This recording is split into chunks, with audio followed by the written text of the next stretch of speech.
Right, so I'm not back with another how-to video. This time it is how to create a resin piece of this owl with a hole in his tummy without making him from clay. I am still going to use clay, but we are going to use the clay to create a form, and I've discovered this bottle is the perfect height. And as you can see, it because of the air inside, it pops it out.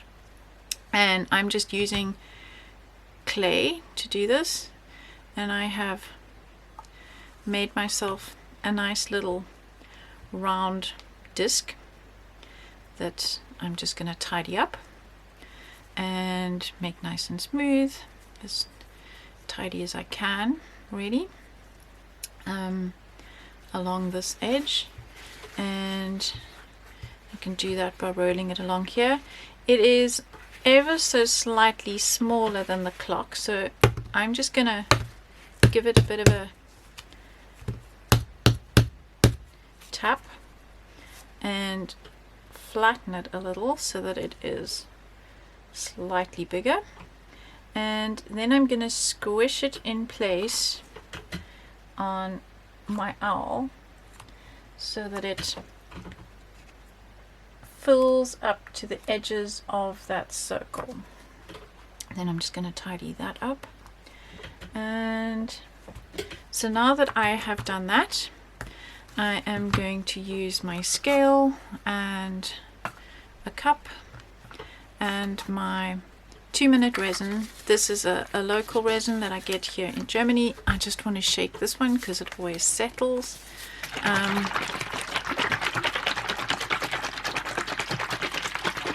So I know that I'm going to need, with this in the middle, I'm going to need 40 mils to fill the owl.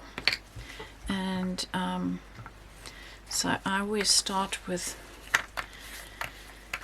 part B. It really doesn't matter, but I've just discovered that starting with part B works for me, and I need 20 grams or 20 milliliters of this one. There we go, followed by 20 mils of this one, and I am using quite a small cup, I know, so it will just make it's going to be quite full. And I'll put that on one side, grab an old sucker stick, give it a good mix. So when you mix your resin, always make sure that you scrape the sides and the bottom. You will notice that I'm wearing gloves. Protect yourself from your skin getting in contact with the resin in case you splash. Make sure that you work in a well ventilated area. If you can open windows and doors, that's always advisable. But just make sure that you have a well ventilated area because the fumes are toxic. It does say so on the bottle.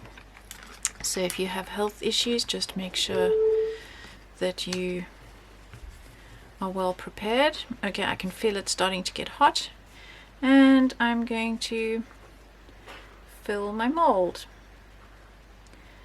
And the 40 mils should be more than enough.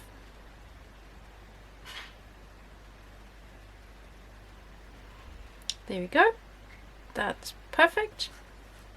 And now we wait for it to set.